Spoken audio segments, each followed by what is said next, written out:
Livro Ano Cristão, Padre Croisset, março, tomo 3. Dia 25, Martirológio. A Anunciação da Santíssima Virgem Maria, Mãe de Deus, São Quirino Mártir em Roma, em tempo do imperador Cláudio, foi despojado de todos os seus haveres e depois encerrado numa hedionda enxovia e atormentado cruelmente. Por último, degolaram-no e arremessaram o cadáver no Tibre. Mais tarde, foi o santo corpo encontrado pelos cristãos na ilha Licaônia, os quais lhe deram sepultura no cemitério de Ponciano. O triunfo de 262 mártires, também na cidade de Roma. São Pelaio ou Paio, bispo em Laodiceia. O triunfo de Santo Irineu, bispo e mártir em Siômio, em tempo do imperador Maximiano. Sendo presidente Probo, foi preso e submetido a horríveis tormentos. Primeiramente desconjuntaram-no e depois de conduzido para o cárcere, foi posto a maltratos por muitos dias. Por último, cortaram-lhe a cabeça. Santa Dula, em Nicomédia, era escrava de um soldado e perdeu a vida para conservar a castidade. A comemoração de São Ladrão, em Jerusalém. Não se sabe ao certo o nome deste santo, se bem que está autorizado o de Dimas, por uma tradição da Igreja grega, que celebra sua festa neste dia. Os santos confessores Barônio e Desidério em Pistóia. Santo Hermelando, abade em Aindro, ilha de Loire, esclarecido em virtudes e milagres durante a vida e depois da morte. E em várias partes muitos outros santos mártires, confessores e santas virgens. Demos graças a Deus. A Anunciação da Santíssima Virgem. O mistério da encarnação, que se cumpriu no mesmo instante em que o anjo o anunciou à Santíssima Virgem e ela deu o seu consentimento, deve considerar-se como o princípio de todos os nossos mistérios, como o fundamento da nossa religião, como a obra-prima do Onipotente, como a origem da nossa aventura e como o mistério por excelência da bondade e do amor de Deus para com os homens. Justificado pelo Espírito Santo, admirado dos anjos, pregado às nações, crido no mundo, recebido na glória. 1 Timóteo 3. E porque a felicíssima nova que o arcanjo São Gabriel trouxe à Santíssima Virgem, do mistério da encarnação, é em todo rigor o sinal mais sensível e a primeira época da nossa religião. A Igreja exprime todos os mistérios que ela encerra sob o título de Anunciação da Santíssima Virgem.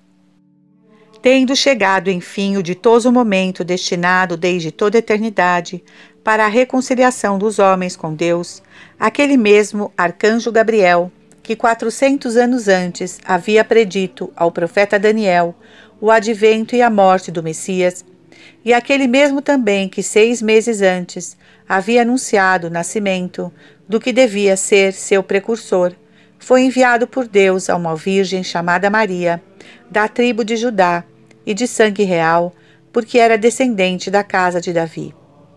Aquele Senhor que a escolhera para ser mãe do Messias, havia-a prevenido, desde o primeiro instante da sua conceição, com todos os dons celestes e com a plenitude de graça tão assombrosa que era o pasmo dos céus, e como dizem os santos padres, excedia em méritos e santidade as mais perfeitas criaturas.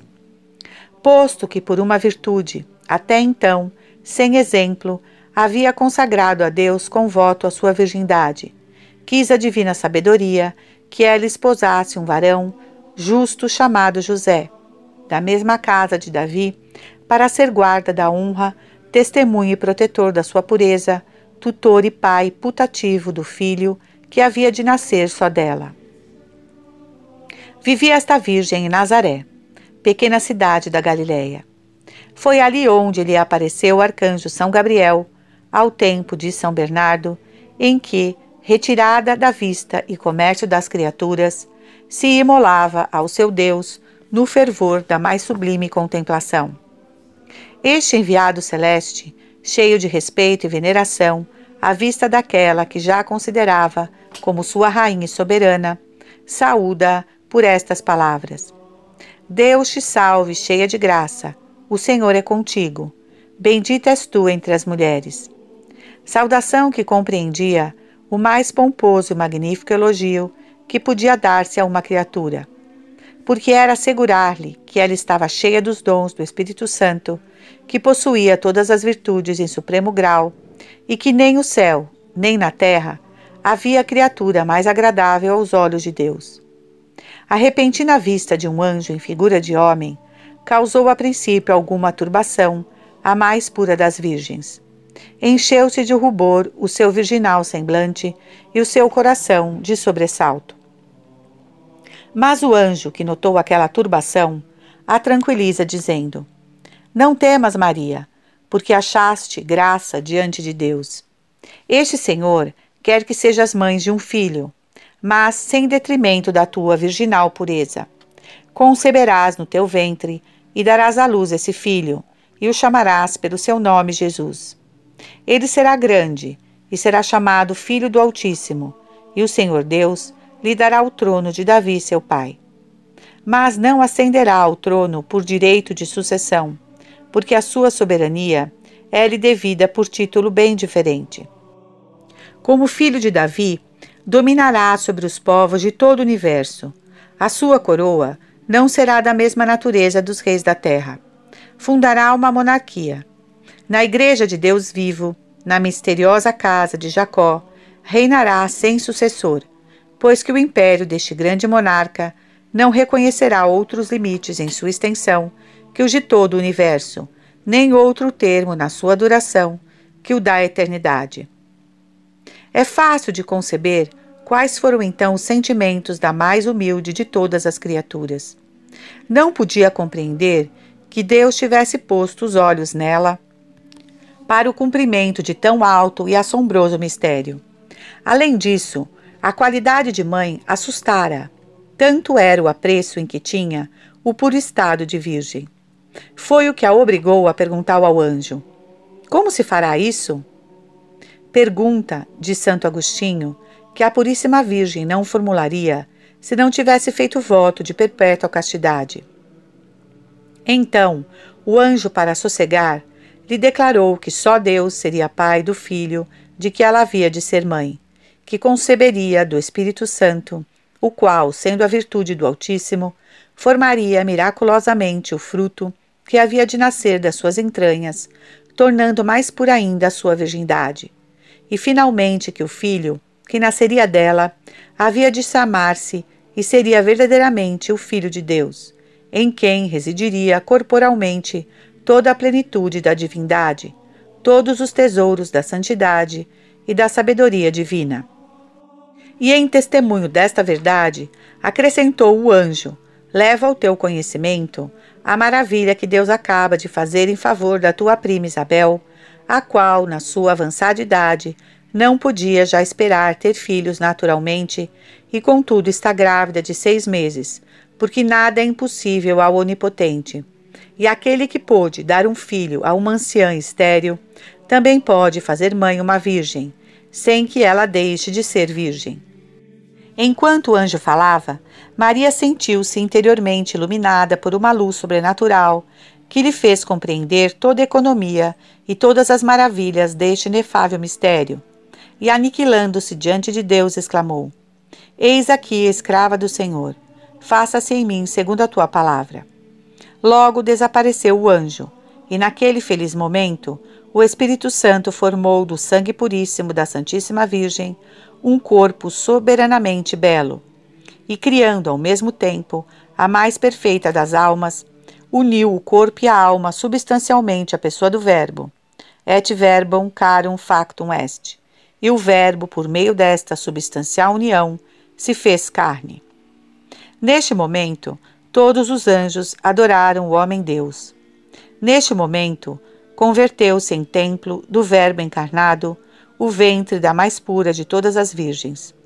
Neste feliz momento, foram cumpridas todas as profecias que anunciavam a vinda do Messias.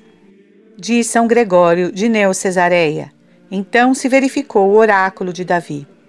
Toda a natureza saltou de alegria no momento em que o homem-deus apareceu sobre a terra. De São João Crisóstomo. Neste dia foi concebido no tempo o que é antes de todos os séculos, e ainda que essencialmente imutável, começou a ser o que não era, fazendo-se homem, sem nada perder do que era na qualidade de Deus. Neste dia, escreve o sábio Gerson, foram ouvidos os ardentes desejos dos santos patriarcas que suspiravam pela vinda do Messias. É esta a principal festa da Santíssima Trindade, pois não houve outro dia em que ela operasse tão grandes maravilhas. Quantos mistérios num só, e quantas maravilhas neste mistério! Em Jesus Cristo, um homem-Deus, em Maria, uma Virgem, Mãe de Deus, e em nós, em favor de quem se fizeram todas essas maravilhas, legítimos filhos de Deus. Sim, caríssimos irmãos, de Santo Agostinho, o efeito da encarnação foi tal que, em virtude dela, e na pessoa de Cristo, o homem se elevou a ser Deus, e Deus se abateu à forma de homem. Um Deus verdadeiro homem, um homem verdadeiro Deus. As duas naturezas, divina e humana, unidas em uma mesma pessoa, porém fazendo-se esta união de pessoas sem confusão de naturezas. O Verbo se fez carne, e por esta união real e substancial do Verbo com a humanidade, o Verbo encarnado fez próprias suas todas as misérias naturais do homem, e o homem entrou na participação de todas as grandezas de Deus. Mistério inefável, e cuja execução se deve render todo entendimento criado, porque, como diz São João Crisóstomo, não perguntemos por que virtude e de que modo o Verbo eterno sublinhou a natureza humana e uma tão nobre aliança. A ordem da natureza cede sempre a tudo o que Deus quer. Deus quis fazer-se homem. Ele o pôde fazer, ele o fez, e salvou os homens. Oh, que inesgotável manancial de piedosas reflexões e de sentimento de admiração, amor e reconhecimento neste inefável mistério. Mas, se o assombroso abatimento do Verbo, dizem os santos padres, é tão grande motivo de admiração, a sublime elevação de Maria, a augusta qualidade de Mãe de Deus, não nos patenteia menores maravilhas. Uma Virgem que concebe, no tempo, o mesmo Filho que Deus gerou antes de todos os séculos na eternidade. Maria tornada, no sentido próprio e natural, Mãe de Deus, e por essa divina maternidade, Maria de São Bernardo, com autoridade sobre Deus, e Deus com subordinação a Maria. Dois grandes prodígios. Um Deus com todos os deveres de um filho para com sua mãe, e Maria, em posse, respeito de Deus, de todos os direitos que uma mãe tem sobre o seu filho, e de todos os bens, por assim dizer, deste filho. Em face disto, não nos espante ouvir dizer, a Santo Agostinho, que entre todas as puras criaturas, ninguém é igual a Maria. Exclama o célebre São Pedro Damião, emudeça, possuída de um respeitoso temor, toda criatura, à vista desta imensa dignidade que não pode compreender. Não se receie dizer demais, acrescenta o sábio chanceler de Paris, quando se exaltam as grandezas de Maria, porque enriquecida com os bens de seu filho, e só inferior a Deus, está superior aos elogios dos anjos e dos homens. Não nos deve surpreender este concurso unânime dos padres da Igreja para publicar as grandezas inefáveis da Mãe de Deus no dia da sua anunciação, porque esta maternidade divina encerra de per si só todos os elogios. Diz Santo Anselmo, só com dizer que Maria é Mãe de Deus é elevá-la acima de todas as grandezas que depois de Deus se podem dizer ou imaginar. É esta qualidade a origem e como que título primordial de todos os seus privilégios. Daqui dimanou aquela conceição imaculada, aquela virgindade sem exemplo, aquela universalidade de virtude sem limitação. Daqui os magníficos, os doces títulos de Rainha do Céu e da Terra, de Mãe de Misericórdia, de refúgio dos pecadores. Tributai a Maria, escreve São Bernardo aos cônegos de Lyon, os justos louvores que lhe pertencem. Dizei que ela achou para si e para nós a fonte das graças. Publicai que ela é a medianeira da salvação e a restauradora dos séculos, porque é isso que a Igreja canta. Logo que Maria se tornou Mãe de Deus, de São Lourenço Justiniano, começou a ser escada do paraíso, porta do céu, advogada do mundo e a verdadeira mediadora entre Deus e os homens.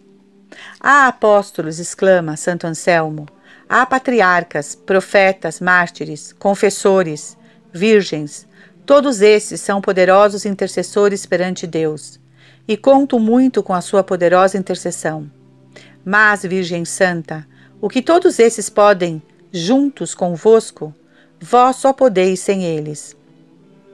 E por que podeis vós tanto, o que mais todos juntos? Porque sois mãe do nosso Salvador, esposa do próprio Deus, rainha do céu e da terra, e soberana imperatriz de todo o universo. Enquanto vós não falais em meu favor, ninguém se atreve a defender-me. Mas logo que vós pronunciais pela minha causa, terei tantos advogados quantos os cidadãos do céu. Quantas vezes, diz o famoso abade de Celes, a misericórdia da mãe obtém a graça da conversão àquele a quem a justiça do filho estava prestes a condenar ao fogo eterno? Que confiança, pois, não devemos ter naquela senhora que, pelo mesmo fato de ser Mãe de Deus, foi declarada dispensadora das graças de seu Filho e tem nas suas mãos a nossa salvação. Tal tem sido o sentir geral de todos os santos em relação à Mãe de Deus. Tal tem sido desde todos os tempos a fé da Igreja. Só os hereges é que não puderam tolerar nunca que se rendesse a Maria o culto religioso que lhe é devido. Não houve nem há inimigo do Filho que o não tenha sido ou seja da Mãe. Foi Maria quem esmagou a cabeça do dragão. Não admira, pois, que por ele seja tão figadalmente aborrecida. E como o mistério da encarnação é o fundamento da fé, não há blasfêmia que o inferno não tenha vomitado contra esse divino mistério. Os arianos negavam a divindade do Verbo, os nestorianos a união substancial do Verbo com a carne, admitindo duas pessoas em Cristo. Os eutiquianos não reconheciam nele senão uma só natureza. Os monotelistas davam-lhe uma só vontade. Os marcionistas um corpo fantástico. Todos esses peçonhados tiros iam dar de ricochete na augusta qualidade de Mãe de Deus em Maria. A Igreja fulminou em seus concílios tão ímpios erros e anatematizou os hereges.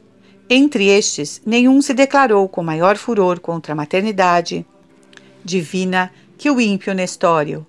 Arrebatado do espírito do orgulho, este indigno patriarca de Constantinopla atreveu-se a disputar imprudentemente a Maria a augusta qualidade de Mãe de Deus e, para colorir ou adoçar a malignidade do seu erro, concedeu à Senhora os mais honrosos títulos que pôde encontrar, à exceção do de Theotokos, ou Mãe de Deus, que é o princípio e a base de todos os outros.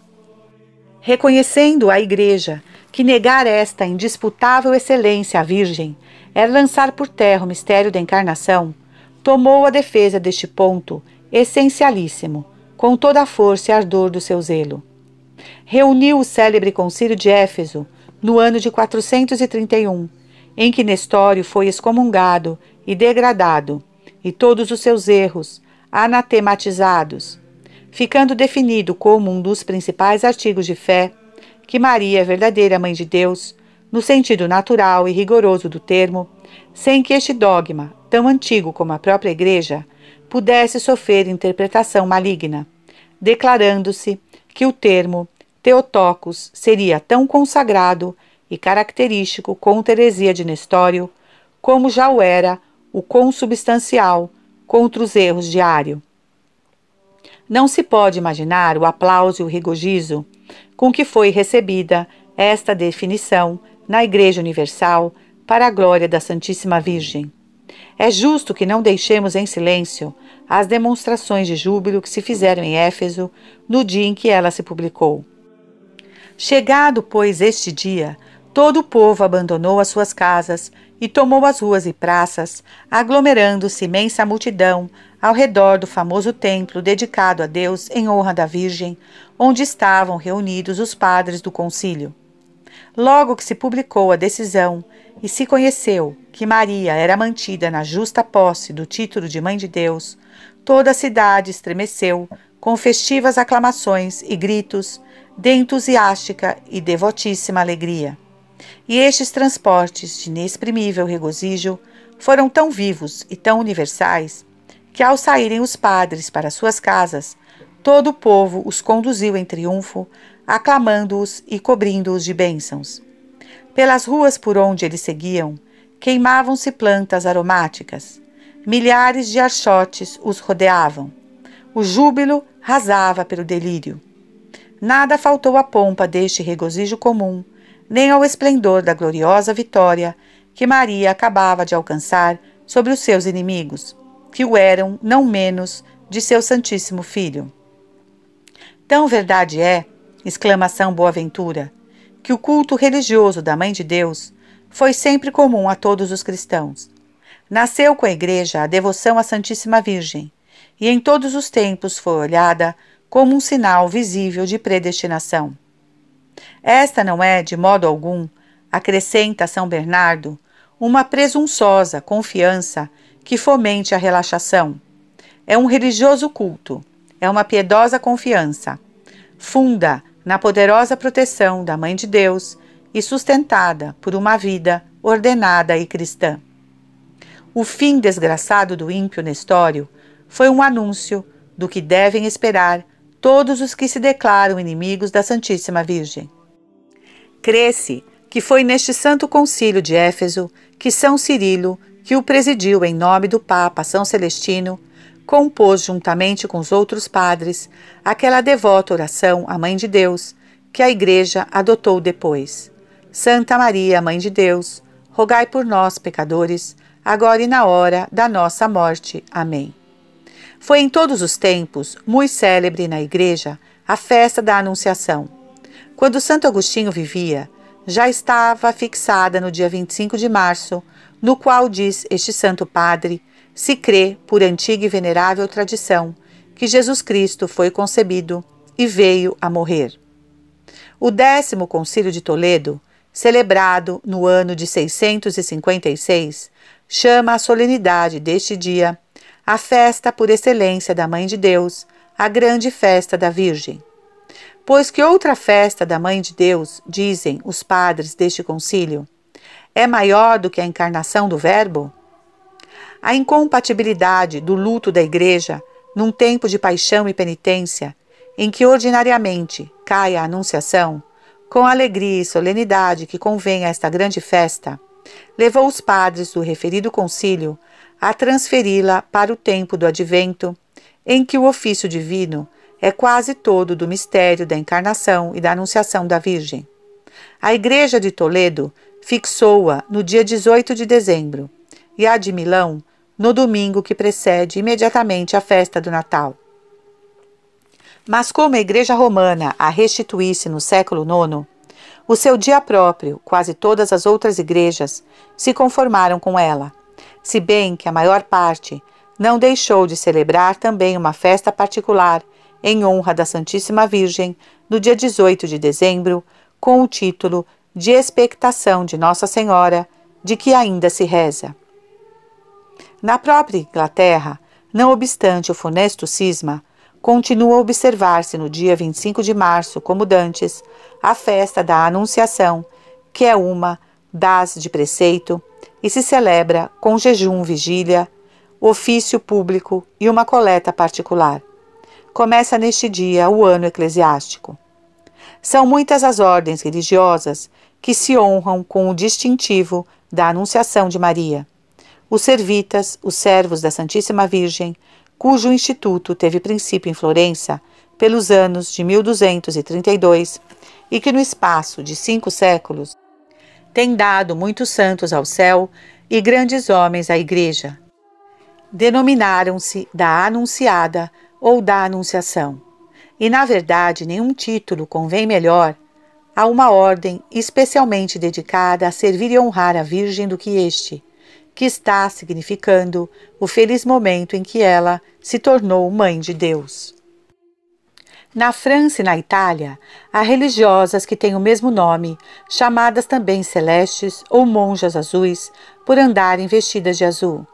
O total esquecimento do mundo, com o profundo silêncio, retiro e solidão que professam, contribui muito a fomentar aquele espírito interior e doce piedade que nesta ordem reina, fazendo-a muito digna do título da Anunciada ou da Anunciação. No ano de 1460, o cardeal João de Turer Cremata fundou em Roma, em Nossa Senhora de Minerva, uma piedosa congregação com o título da Anunciada, para casar com donzelas pobres e dotar as que desejem fazer-se religiosas. Esta arquiconfraria tornou-se tão rica pelas liberalidades dos sumos pontífices e por muitos legados pios, que todos os anos dá estado a 400 donzelas. É o próprio pontífice que vai pessoalmente distribuir as cédulas desses dotes no dia 25 de março. No ano de 1639, a ilustre Madre Joana Cesardi fundou em Avignon, com a aprovação da Santa Sé, a Ordem das Religiosas do Verbo Encarnado, cujo principal fim é honrar continuamente, com fervorosa oração, este divino Verbo feito carne, nas entranhas da mais pura e mais santa de todas as virgens, e preparar-lhe castas esposas pela piedade e admirável educação, que, segundo seu instituto, ministram as meninas que Deus chama ao estado religioso. Pode-se dizer que o fervor e religioso porte, com que edificam a todos, sustentam com esplendor o augusto título que as distingue, e lhes merecem a qualidade de filhas do Verbo encarnado. Amadeu VIII, Duque Saboia, em 1434, substituiu, pelo título da Anunciada, o da Ordem Militar, Lago de Amor, mandando em que, lugar da imagem de São Maurício, trouxessem os cavalheiros a da Santíssima Virgem, e em vez dos lagos, uns cordões, com palavras da saudação angélica. Prova isto que o mundo cristão não há estado algum que não professe especial veneração a este mistério, que, sendo o primeiro de todos, foi princípio e origem da nossa felicidade.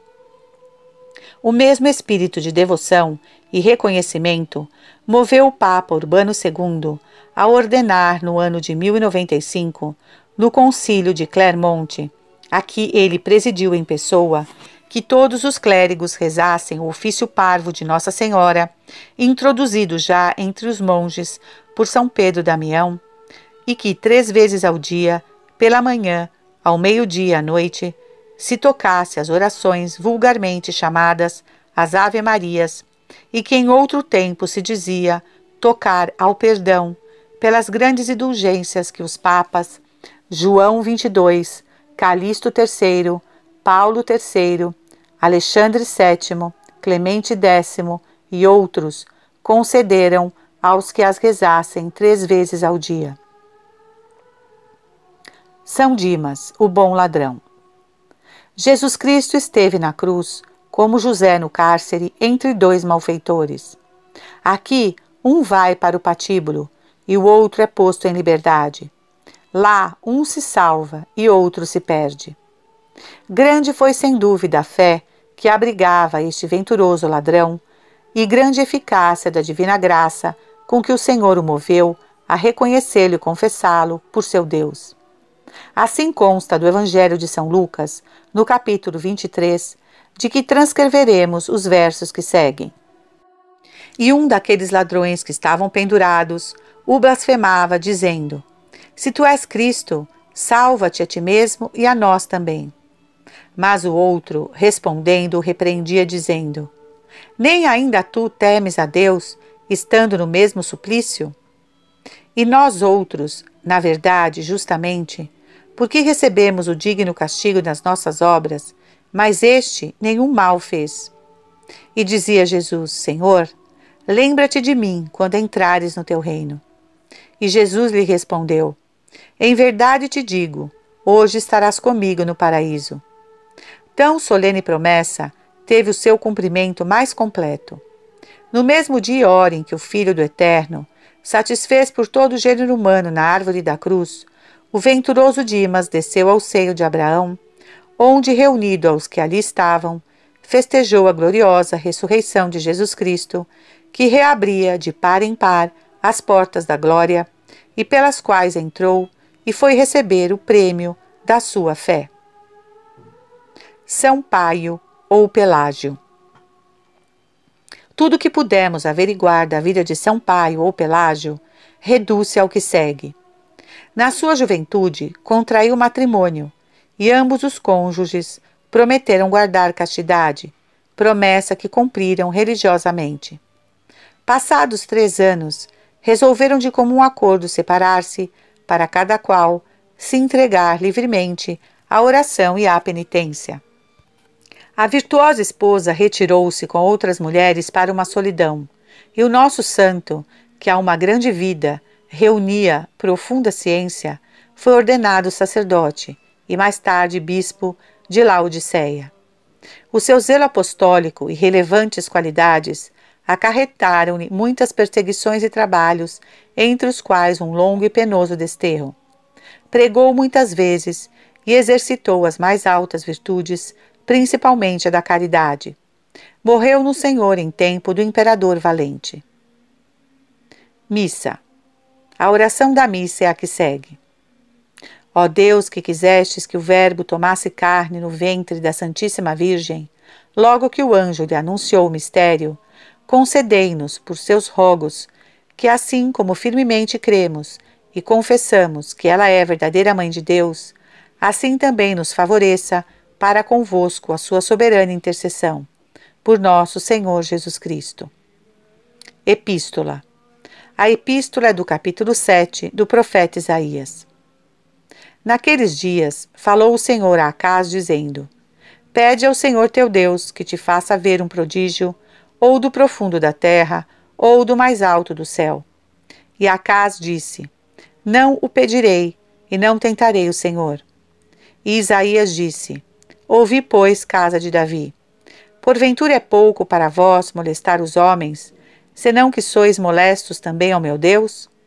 Por causa disto, o mesmo Senhor vos dará um prodígio. Uma virgem conceberá e dará à luz um filho, que será chamado Emanuel. Ele comerá manteiga e mel, para que saiba reprovar o mal e eleger o bem. Reflexões. Falou o Senhor a Acás: Loctus est Dominus Acás. Bem podem as nossas culpas acender a cólera de Deus, mas não poderão apagar a sua misericórdia. Acás era um rei ímpio. Os seus crimes haviam atraído grandes flagelos sobre todo o reino. Achavam-se na desolação todas as províncias. 120.000 homens tinham sido mortos pelos inimigos, que além disso conservavam em seu poder mais de 200.000 prisioneiros. Tantas calamidades não bastaram para converter Acás. Serviram para o humilhar, mas não o fizeram mais humilde, nem menos irreligioso. Reduzido já às últimas extremidades, exorta o profeta a que recorra a Deus e ponha nele toda a sua confiança. O desditoso príncipe recusa fazê-lo, e Deus toma ocasião, por assim dizer, da sua falta de fé, para dar ao povo novas demonstrações da sua bondade. Exatamente quando tudo era desolação, e parecia que Deus tinha esquecido e reprovado o seu povo, eis que o mesmo Deus lhe renova a promessa de lhe enviar o Salvador, dando-lhe o sinal mais singular, mais evidente, que se podia pedir ou esperar. Oh, como é verdade que Deus não esquece que é Pai, por mais que o irrite a rebeldia de seus filhos. Como é verdade que não ouvida sua misericórdia, ainda mesmo quando está mais irritado. Conceberá uma virgem e dará à luz um filho, que se chamará Emanuel, isto é, Deus conosco. Prodígio singular e inefável, prognosticado 800 anos antes que sucedesse. Sucedeu, enfim, este prodígio.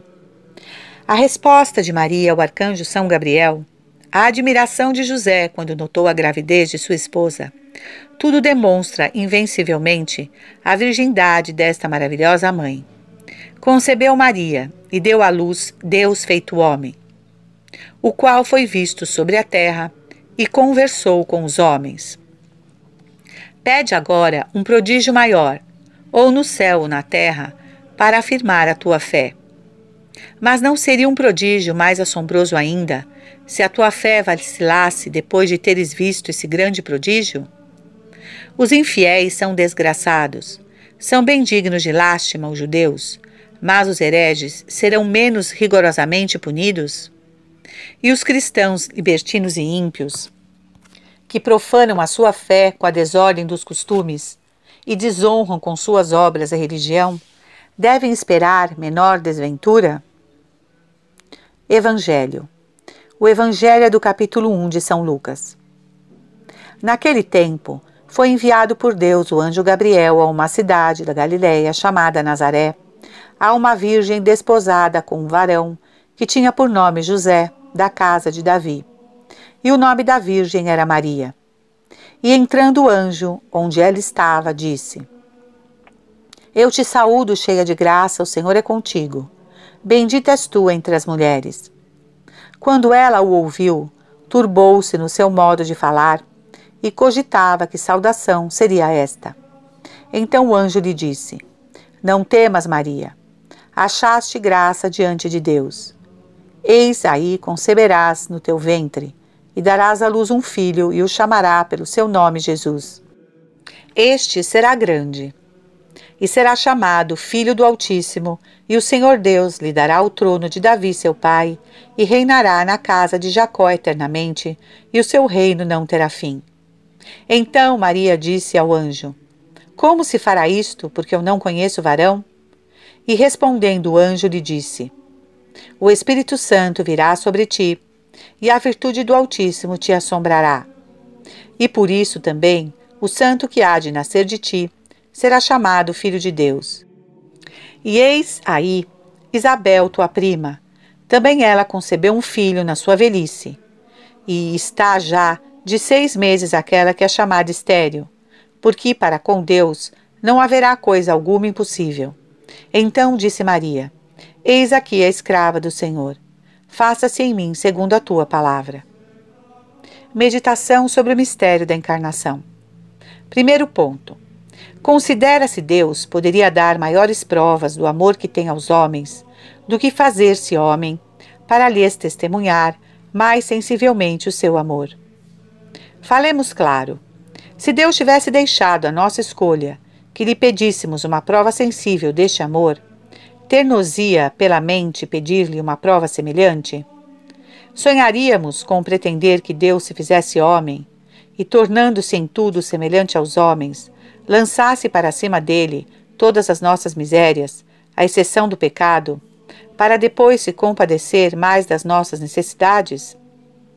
E todavia este prodígio, que nunca jamais nos atreveríamos a pedir, nem sequer a imaginar, esta maravilha que o entendimento humano qualificaria como extravagância, este milagre foi o que a sabedoria divina obrou para nos manifestar o excesso com que nos ama.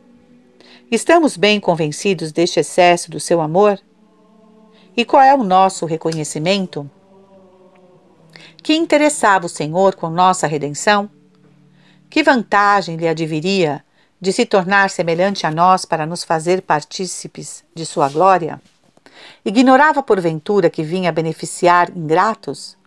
Não sabia perfeitamente que, por mais que lhe custasse, por maior caridade que tivesse, por mais exemplos que nos oferecesse, o mundo seria sempre o seu inimigo e estaria atestado de libertinos e ímpios? E contudo nada é capaz de lhe fazer entibiar o amor a um povo tão indigno de seus benefícios. Vede, homens ingratos, vede o amor que o Pai Celestial nos mostrou neste adorável mistério, querendo que nos chamássemos e efetivamente fôssemos seus filhos, o povo querido deste homem-Deus, seus coerdeiros, seus irmãos. Não pôde o Verbo divino revestir-se da carne do homem, sem contrair com os homens a mais estreita afinidade. Um Deus que se humilha até se aniquilar, por assim dizer, fazendo-se menino, sujeitando-se a todas as misérias naturais dos meninos, e isto por amor dos homens. Cremos esta maravilha? Somos muito sensíveis a este inefável benefício? Ó Senhor, não. Não me admiram já os vossos abatimentos, nem todas as maravilhas que obrais neste admirável mistério. Por mais incompreensíveis que sejam ao espírito humano, a minha própria razão me diz que às vossas vistas, os vossos desígnios estão muito superiores a tudo quanto ela possa alcançar. O que me assombra, o que na verdade transtorna esta mesma razão, é que os homens creiam este mistério e não vos amem. E ainda depois destas reflexões, não serei eu mesmo deste número? Segundo ponto. Considera que se o nosso amor e o nosso reconhecimento devem ser extremos para com este homem-Deus, qual não deve ser a nossa confiança, a nossa ternura, a nossa veneração, a sua Mãe Santíssima? Quem pode ser elevado à mais alta dignidade? A coisa criada, às celestiais inteligências, que não sejam inferiores à Rainha dos homens e dos anjos? Mas o que mais nos interessa ainda é que o seu poder iguala a sua dignidade de Mãe de Deus, a sua ternura para conosco iguala o seu poder. Maria começou a ser Mãe de Deus. Com que caridade não olha, pois, todos os pecadores? Que liberal não é para com todos os que a invocam? Ó meu Deus, como é consoladora esta verdade! Nós sabemos que foi Jesus Cristo só quem redimiu o mundo com seu sangue, mas não podemos ignorar que aquele precioso sangue foi formado da própria substância de Maria e, por consequência, que Maria franqueou, ofereceu, entregou por nós o sangue que nos serviu de resgate. Nisto se funda a Igreja para lhe dar a qualidade de medianeira e reparadora dos homens. Maria tem muito interesse, muita parte na dita dos que se salvam, para ver com indiferença a desgraça dos que se perdem. Qual não deve ser a nossa devoção àquela Senhora, que, sendo Mãe de Deus, é ao mesmo tempo Mãe nossa? Qual o nosso culto, qual a nossa confiança naquela que é vita dulcedo et spes nostra, fonte de vida nesta região de morte, toda a nossa consolação neste vale de lágrimas, toda a nossa esperança neste tropel de escolhos, em tanta confusão de perigos. Malgrado a raiva espumosa da heresia, a Igreja sempre aclamará esta Senhora com todos esses augustos títulos, tão cheios de consolação como de majestade. E com semelhante protetora, com tal mãe, será possível que vivamos pobres e necessitados de bens espirituais? Será possível que desanimemos no caminho da salvação? Será possível que nos extraviemos, que nos percamos? E se assim for, a quem irá a culpa? Neste grande dia em que a Santíssima Virgem é declarada Mãe de Deus, tributemos-lhe as homenagens que ela merece, prostremo-nos diante de seus altares e juremos-lhe uma fidelidade inviolável, renovando os protestos da mais reverente e perfeita dedicação. É isto que eu faço desde este momento, ó Mãe do meu Deus, ó Virgem Sacratíssima, coberto de confusão e com o coração partido de dor e arrependimento, por ter correspondido tão mal às vossas excessivas misericórdias, venho cheio de nova confiança, implorar a vossa poderosa proteção junto do vosso amantíssimo Filho e oferecer-me para sempre ao vosso serviço. Sede, Senhora, a minha boa Mãe, e alcançai-me a graça que hei mister para adquirir as virtudes que caracterizam os vossos verdadeiros filhos. Jaculatórias. Rogai por nós, Santa Mãe de Deus. Deus vos salve, vida, doçura e esperança nossa. De todas as orações que a Igreja dirige à Santíssima Virgem, a mais agradável a esta Senhora e a mais proveitosa para nós é a saudação angélica que vulgarmente chamamos a Ave Maria. É propriamente o Espírito Santo autor desta oração, porque ela só contém as palavras de que o anjo se serviu quando anunciou o mistério da encarnação, as que Santa Isabel proferiu no dia da visitação, e a oração que fez toda a igreja congregada em Éfeso no dia da triunfante Assunção da Virgem. É esta oração um compêndio das maravilhas que Deus obrou em favor de Maria e das grandes mercês que esperamos desta Mãe de Misericórdia. Por isso foi sempre muito familiar a todos os santos, e a Igreja começa e acaba com ela o ofício divino. A Ave Maria, diz o devoto Tomás de Kempis, é o terror dos espíritos das trevas e foi sempre a oração mais favorita de todos os santos. Santo Atanásio, no sermão que fez da Mãe de Deus, diz que todas as hierarquias celestes repetem incessantemente no céu esta saudação angélica, motivo por que Santo Efrem lhe chama o Cântico dos Anjos. São João Damasceno acrescenta que basta rezá-la para que a alma se encha de consolação. Os hereges não são deste parecer. A saudação angélica é muito gloriosa para a Mãe de Deus, muito agradável ao Senhor e muito proveitosa aos fiéis, para que pudesse entrar no gosto deles. O inferno tem-lhe horror. Logo não podem deixar de a reprovar os inimigos da Igreja. Sempre que digo Ave Maria, escreve São Francisco em seus opúsculos, rejubilam os anjos e os santos no céu e os justos na terra. O inferno brama e os demônios se põem em fuga.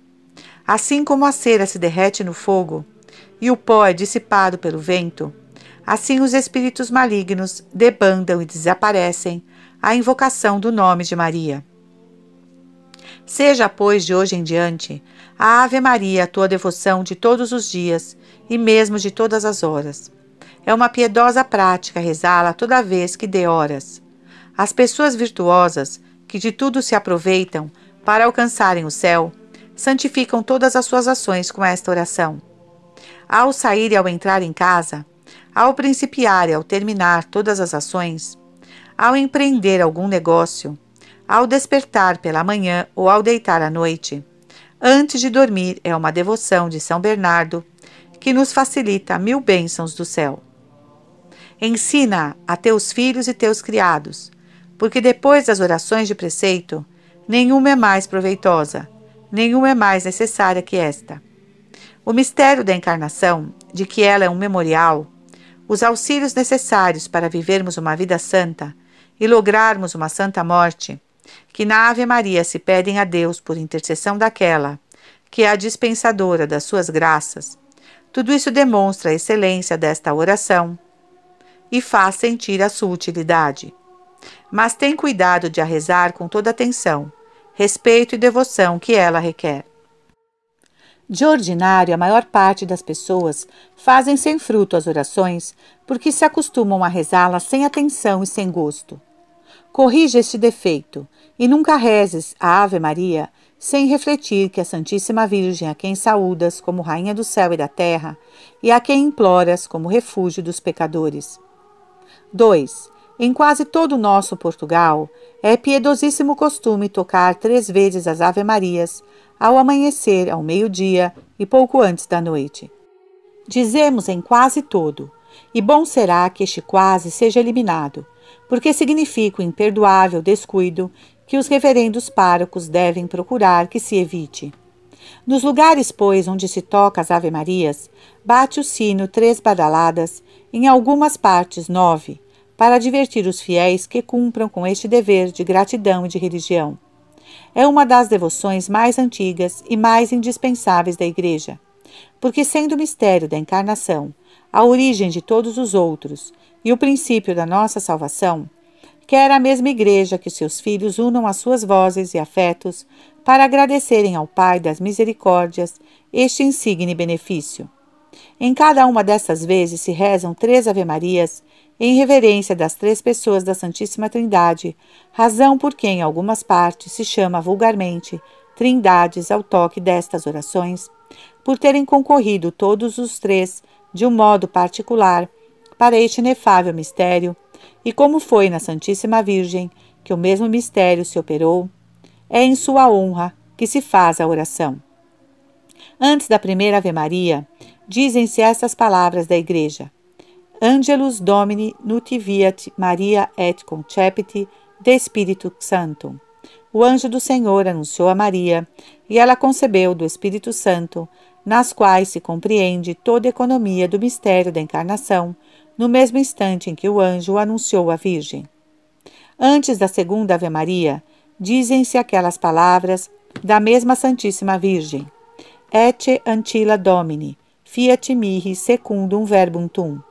Eis aqui a escrava do Senhor, faça-se em mim segundo a vossa palavra. Com as quais Maria deu o seu consentimento, que na ordem da divina providência era a condição precisa para o cumprimento do mistério. Antes da terceira Ave Maria, dizem-se aquelas palavras do Evangelho: Et verbum carum factum est, et habitavit in nobis. E o Verbo divino encarnou e habitou entre nós, as quais exprimem a encarnação do Verbo. Esta oração não se pode chamar devoção puramente voluntária, em certo modo é obrigatória, pois é por isso que a Igreja dispõe-se toque às Ave-Marias. Não é pecado, mas é irreverência que qualquer comete quando se dispensa deste dever, e muito mais se envergonha de o cumprir, como parece acontecer mormente nas cidades. Isto prova a pouca religião que se acha entre os homens do mundo. Impõe-te desde hoje uma severa lei de não faltar jamais a tão justo dever de cristão. Acaba sempre o oferecimento das obras pela manhã com as Ave-Marias. Se ao meio-dia não ouvires o sino, ou se no lugar onde vives se não costuma, por deplorável desleixo, tocar as orações naquela hora, fixa o santo costume de as dizer, ou no princípio ou no fim do jantar. E, enfim, se não as ouvires à noite, rezas depois do posto sol.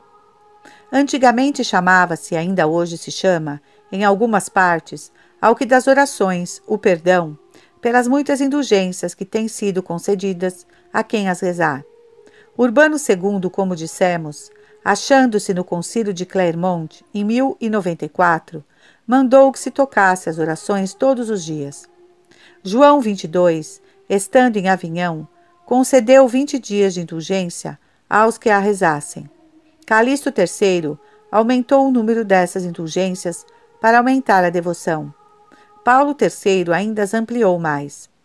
Alexandre VII concedeu indulgência plenária aos missionários da Companhia de Jesus, e Clemente X, às instâncias do rei Cristianíssimo, para estender a toda a Igreja esta graça, concedeu, primeiro, 10 anos de indulgência todas as vezes que se rezarem as Ave-Marias. Segundo, indulgência plenária aos que por espaço de 1 mês as rezarem 3 vezes cada dia, confessando-se e comungando em qualquer dia que escolherem do mês seguinte. Terceiro, indulgência plenária para a hora da morte aos que hajam tido o costume de praticar esta devoção em vida. Serão necessários mais motivos para a observares daqui em diante com a maior exatidão? Nunca rezes as orações com precipitação. Reza sempre com atenção devota. E por um ridículo respeito humano, por uma nécia vergonha, nunca deixes de ser e parecer cristão.